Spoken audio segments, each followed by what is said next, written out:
Muy buenos días. Estamos en una nueva emisión del Mundo desde el Sur, programa número 87.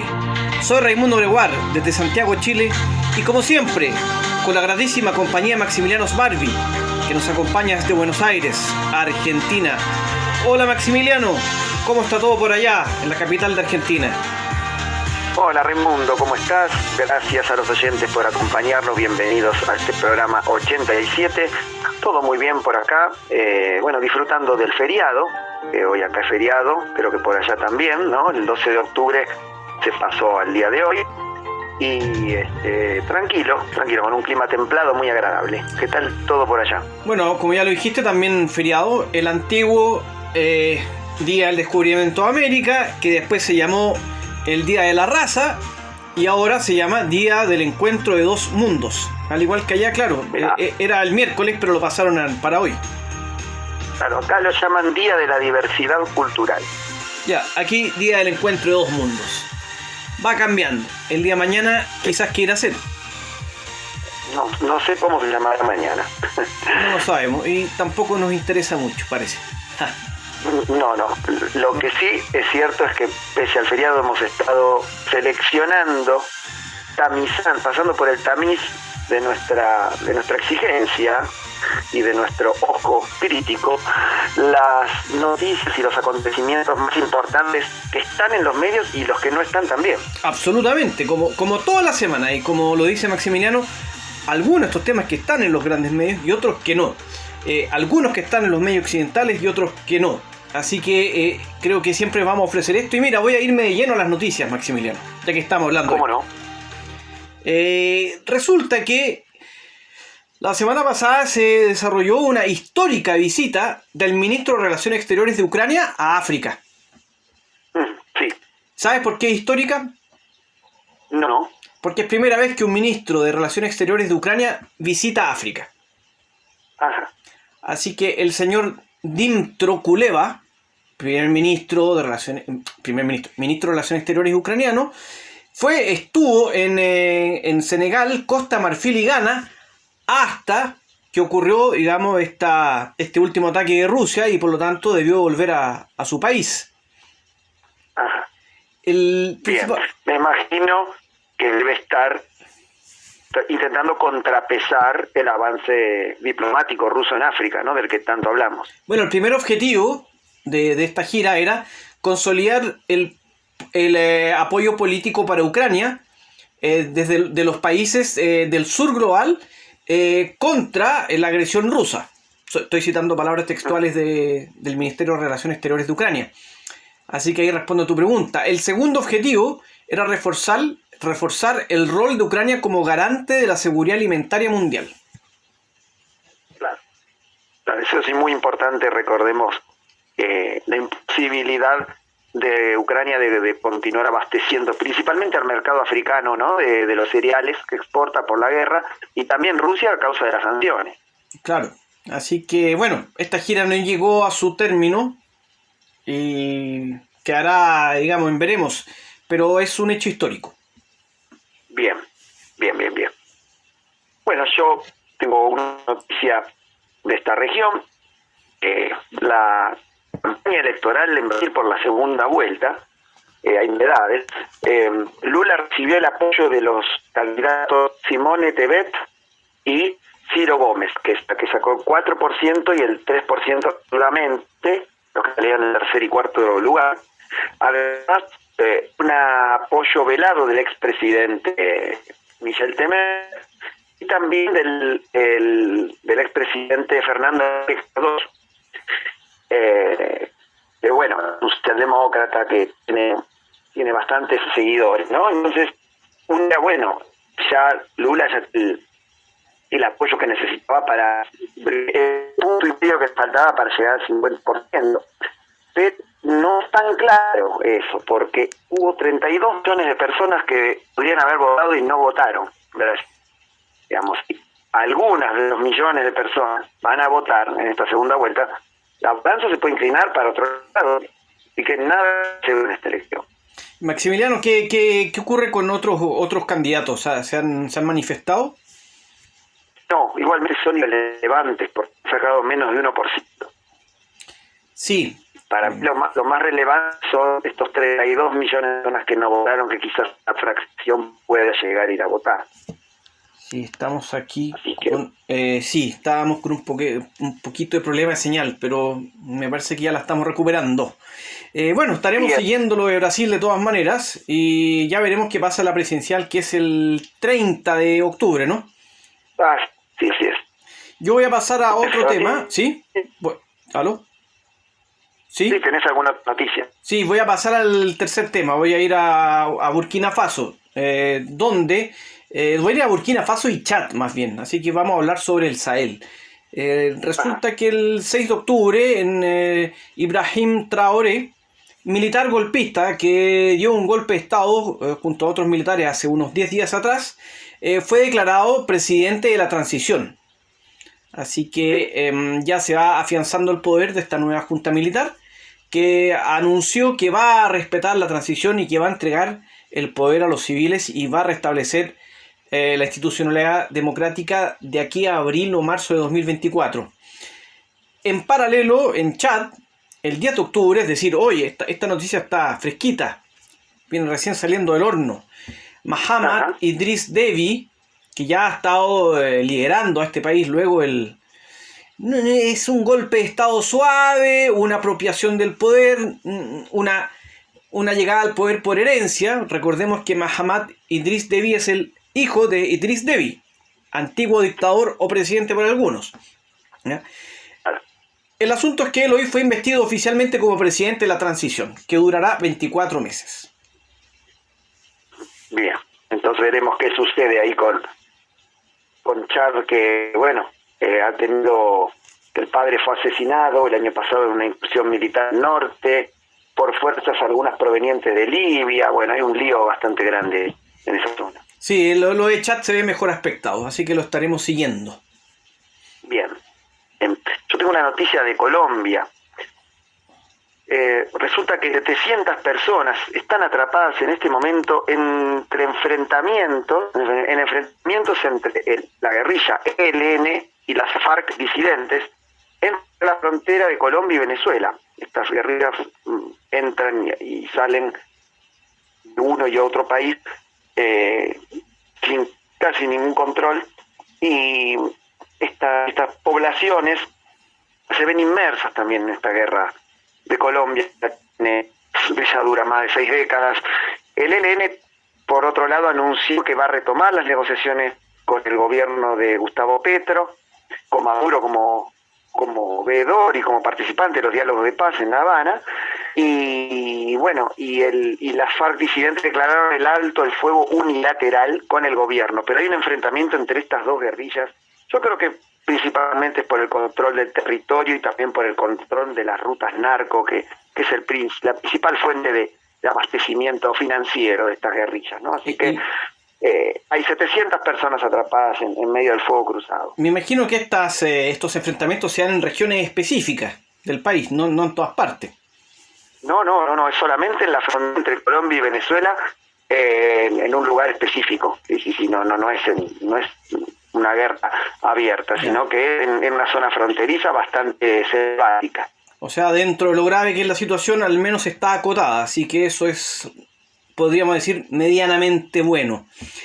Así es. Maximiliano, con esto estamos terminando la primera parte. Vamos a dejar atrás la noticia, nos iremos a una pausa y al regreso estaremos con los análisis. ¿Cómo no? Sí. ¿Qué tema nos puedes adelantar? Mira, en esta oportunidad voy a voy a hacer un perfil sobre un importante político que ha llamado la atención por diversos motivos. Viene de El Salvador. Ajá. Sí, presidente de El Salvador. Exactamente, vamos a hablar de Nayib Bukele. Bien. Así que ahora nos iremos a la pausa y a la vuelta estaremos con este tema. Dale, cómo no, después de la pausa.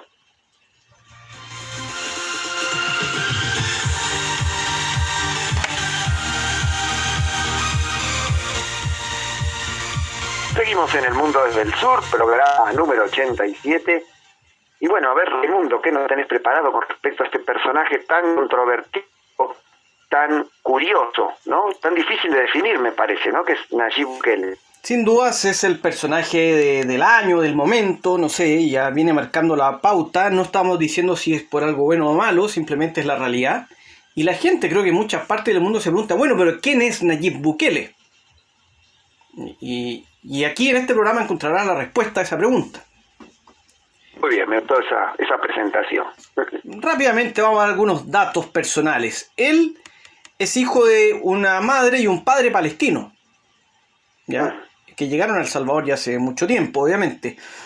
Su padre, de hecho, no sé si sigue vivo, pero musulmán. ¿Ya? Sin embargo, Nayib Bukele, él dice que no cree en ninguna religión, pero que sí cree en Jesús. Después, él se hizo conocido el 2019 porque teniendo 37 años ganó la presidencial de El Salvador. Sí. Se convirtió en ese momento en el mandatario más joven del mundo. Ajá. Récord que, entre paréntesis, lo tuvo Gabriel Boric en marzo de este año, pero que desde la semana pasada ahora lo tiene el mencionado capitán de Burkina Faso, Ibrahim Traoré, que tiene 34 años. Bueno, es el más joven en este momento ejerciendo el poder. Exactamente. Claro. Bien. Después vamos a decir algunas cosas más. Nayib Bukele es un empresario y ex alcalde de San Salvador, que es la capital de El Salvador. ¿Ya? Uh-huh.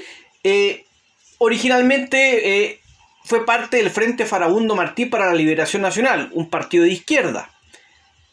Pero luego fundó el partido Nuevas Ideas y finalmente, de cara a la presidencial que ganó, formó una alianza formó un conglomerado con la Gran Alianza para la Unidad Nacional, de derecha.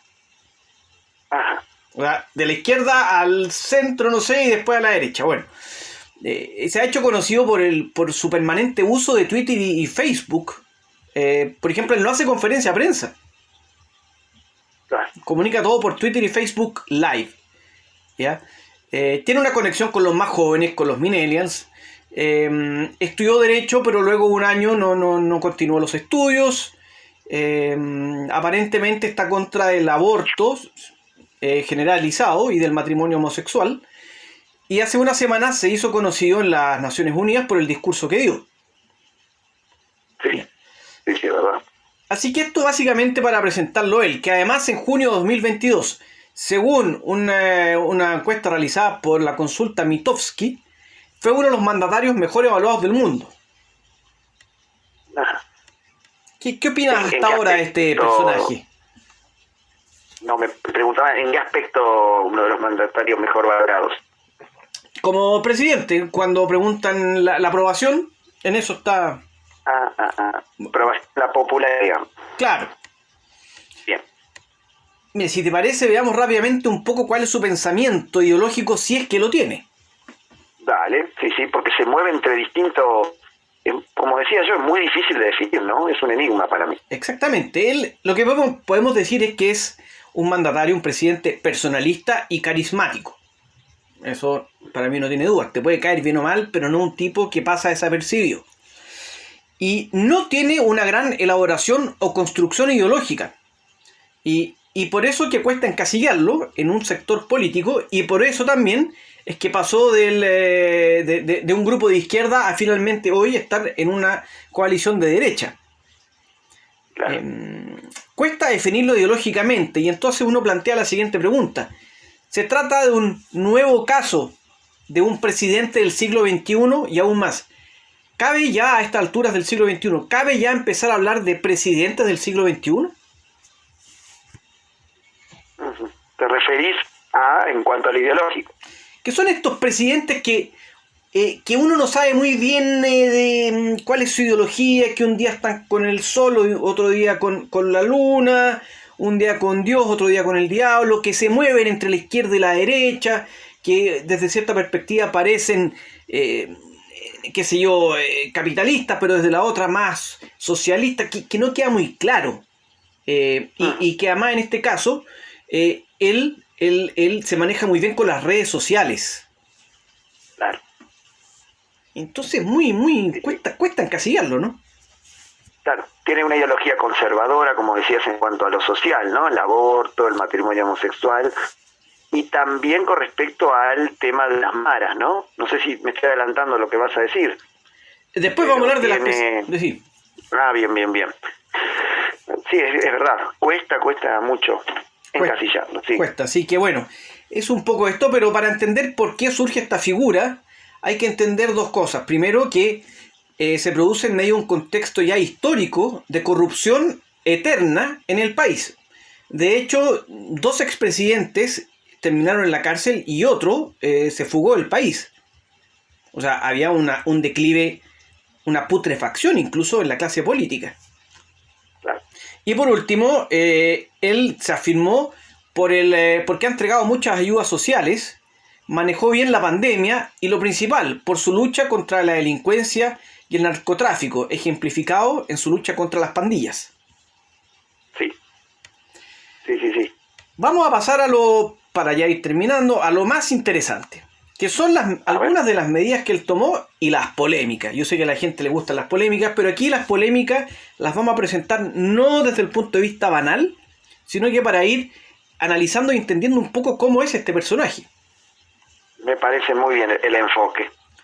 Recordémosle que, como dije antes, llegó a la presidencia muy joven, pero además rompió el bipartidismo, ¿no es cierto?, que existía entre la Alianza Republicana Nacionalista de derecha y el mencionado antes FMLN de izquierda, ¿ya? Y él rápidamente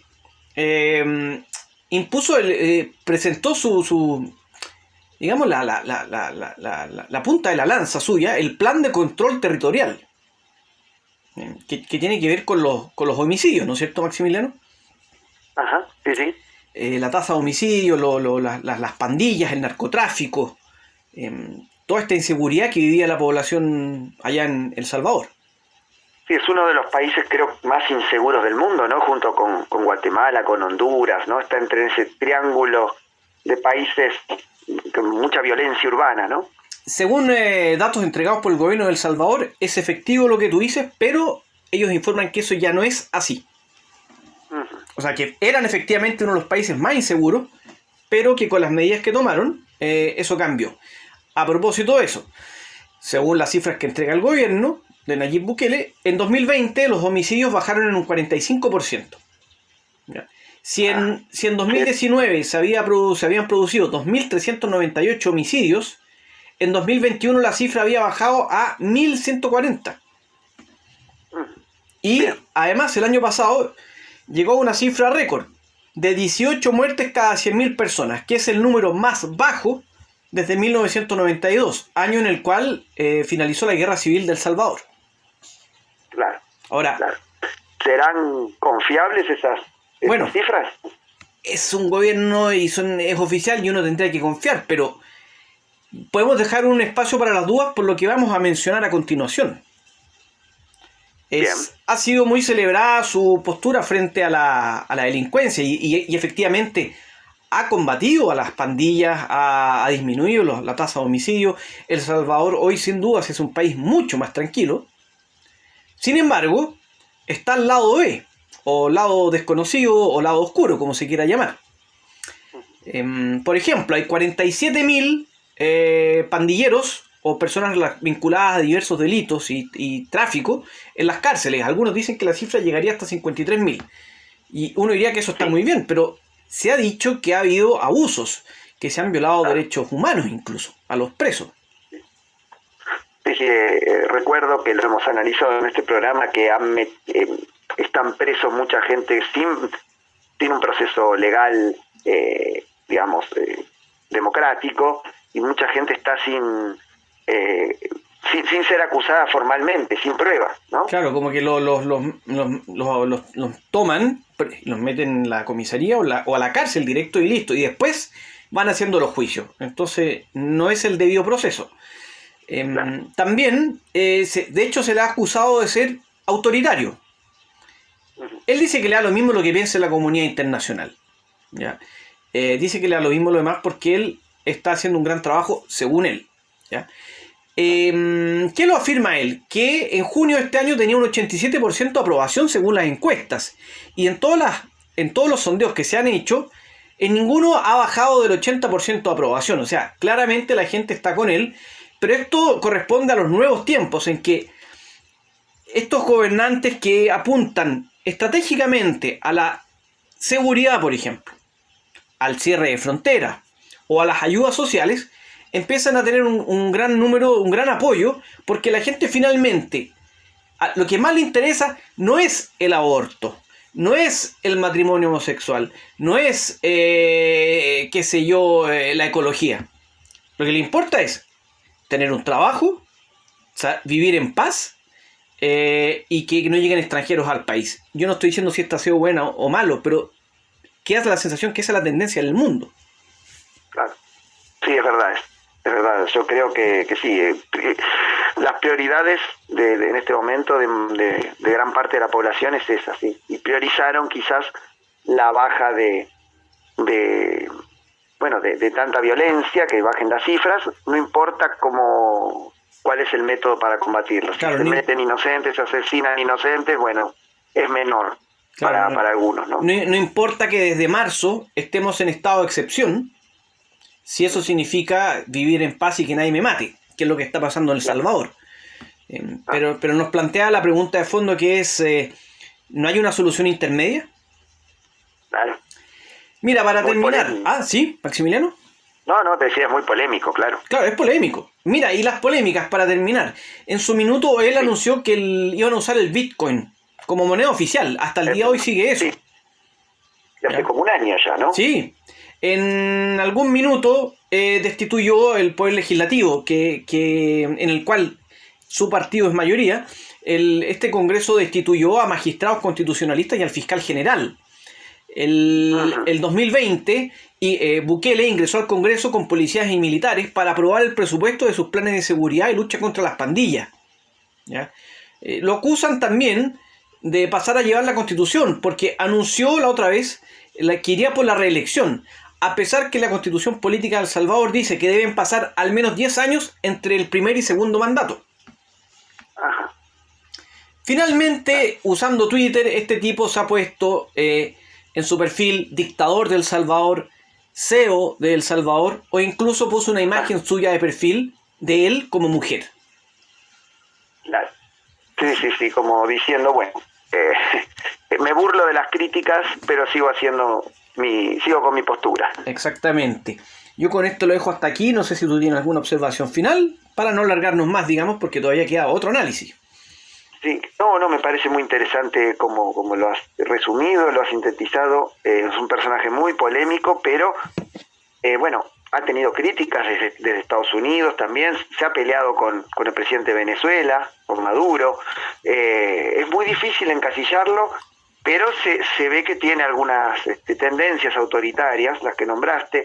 No digo que la lucha contra las pandillas no sea efectiva, aparentemente lo es, pero quizás llevándose puestos los derechos humanos o la democracia, quizás sea un precio muy alto, no lo sé. Habría que estar viviendo allá y viendo qué sucede, ¿no? Pero es muy, muy controvertido. Sí, me sumo tus palabras, porque es muy fácil decir que es un pésimo presidente, un gran presidente, si no hemos vivido allá. Yo creo que hay que estar allá para realmente saber qué está pasando. Claro. En fin, Maximiliano, ha sido Bien. un tema interesante, pero ya tenemos que dejarlo hasta aquí, así que ¿te parece que nos vayamos a descansar un rato? Sí, cómo no. Si te parece, adelanto cuál va a ser el próximo tema de análisis. A ver, ¿qué nos vas a traer? ¿Es posible que la guerra de Ucrania termine siendo una guerra nuclear? Lo vamos a dejar hasta aquí. La pregunta es potente, y a la vuelta Maximiliano lo responderá. ¿Cómo no?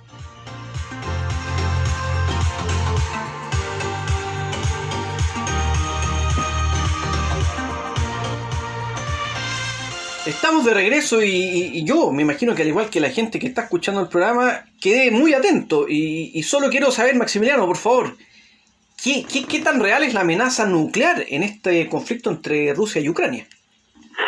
Bueno, se viene hablando hace un tiempo ya en la prensa, en los medios, se viene hablando de que Rusia está perdiendo la guerra, no está saliendo como planeaba, le está costando afianzar las conquistas, es más, se ha tenido que retirar de algunas provincias en donde estuvo. Entonces, bueno, muchos analistas dicen la carta que le queda a Rusia es usar su poder nuclear. Otros dicen no solamente Rusia, Occidente, la primera ministra de Reino Unido, Liz Truss, también amenazó con usar armas nucleares en contra de Rusia. Digamos, ¿puede llegar a terminar esta guerra en una guerra nuclear? Es la gran pregunta que nos hacemos. ¿Qué hay de verdad en esto o solamente es un título sensacionalista? Bueno, en primer lugar es cierto que la operación especial, como se llama Rusia, para Rusia no es una guerra, sino la operación especial, ya que movilizó a una parte del ejército, no ha pedido en el Congreso movilizar más, salvo ahora, que llamó a 300.000 reservistas. Algunos hablan de más de 300, algunos hablan del triple de esa cifra, a movilizar. Una contraofensiva para afianzar las provincias que se anexó, las 4 provincias que se anexó mediante referéndums, mientras estaban bajo la ocupación de Rusia. Entonces, digamos, la primera etapa de la guerra fracasó para Rusia. No pudo poner al gobierno de Ucrania, era el principal objetivo, y no está pudiendo avanzarse en el terreno. Entonces,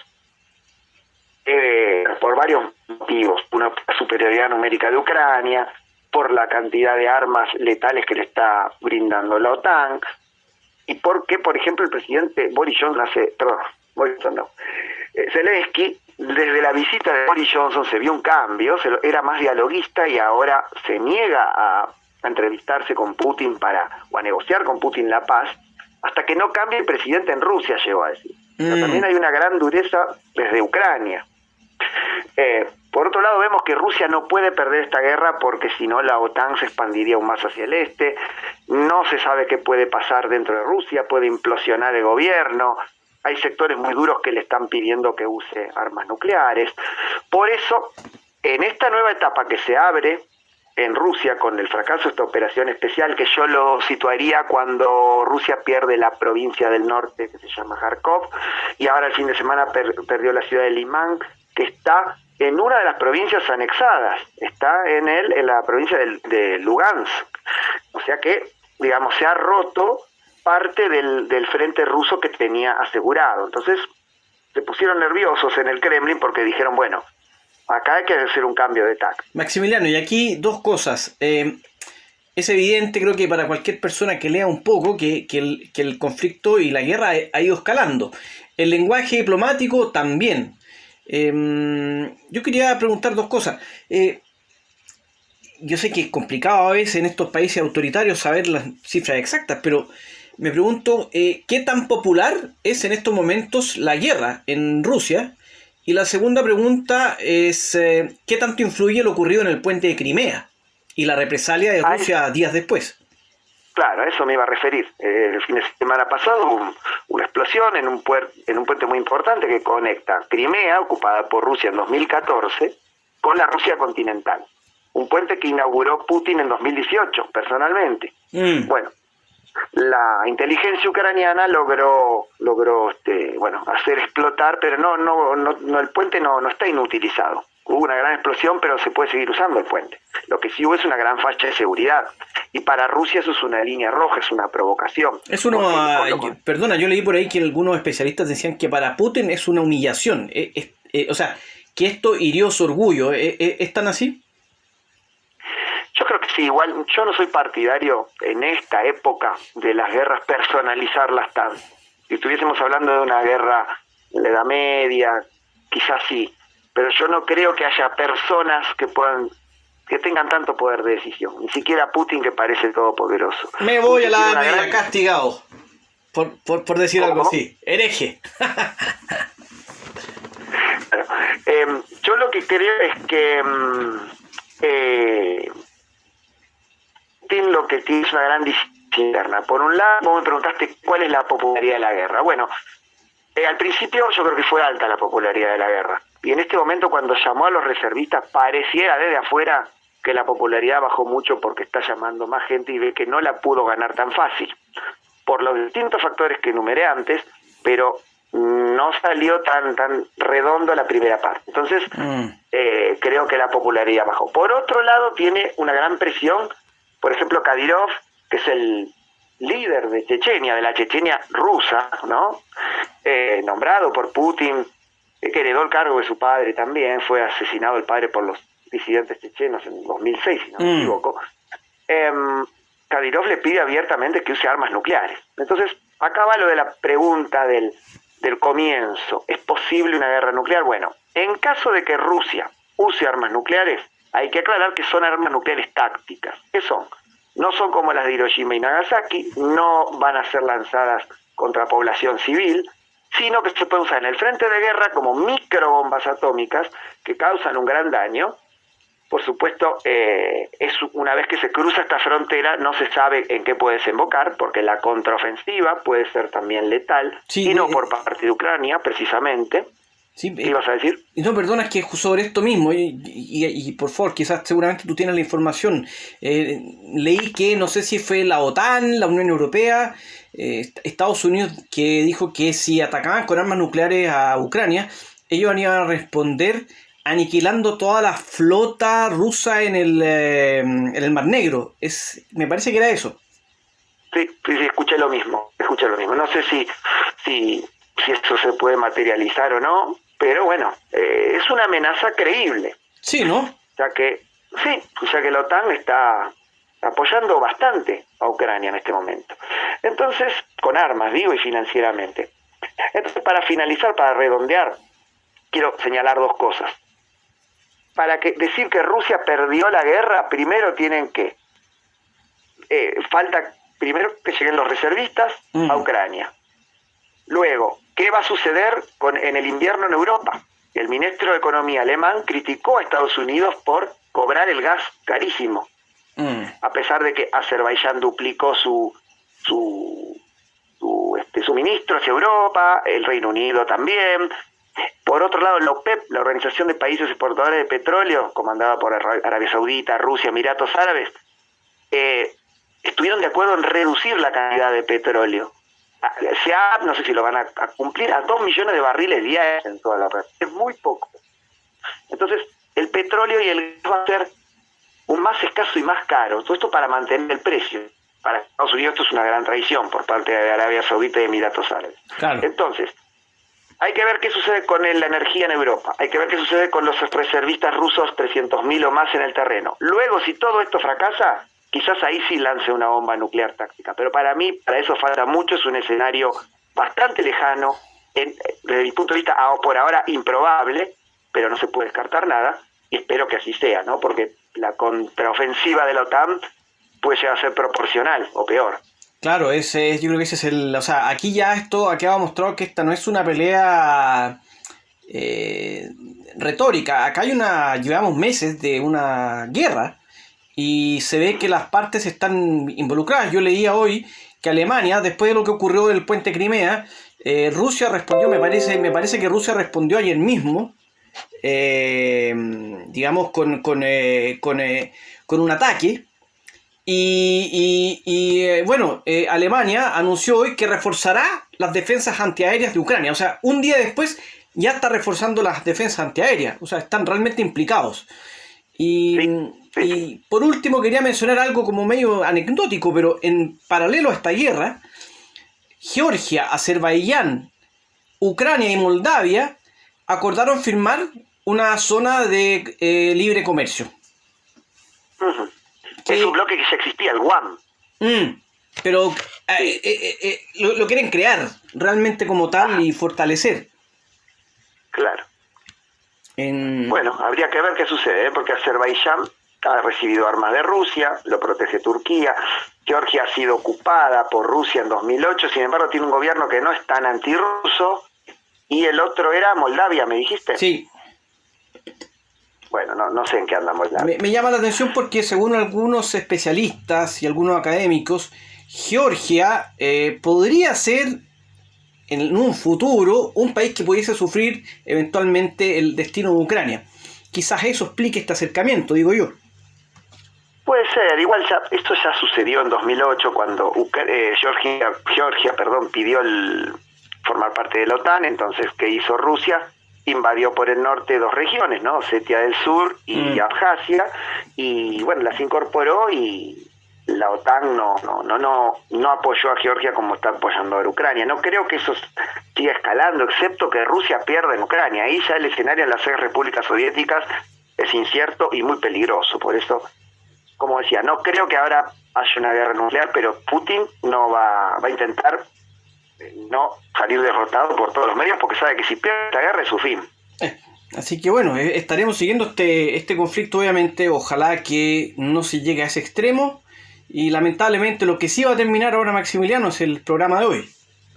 Bien. Bueno, ha sido un placer hacer el programa, siempre digo. Les agradezco mucho a los oyentes y a los que se suscribieron a nuestro sitio en YouTube. Nos encuentran como El Mundo desde el Sur. Pongan suscribirse para poder recibir las novedades, consultar programas anteriores, y por favor compártanlo en redes sociales si es que les gustó.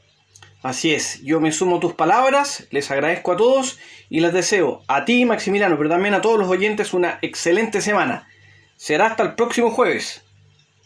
Bueno, gracias, hasta pronto.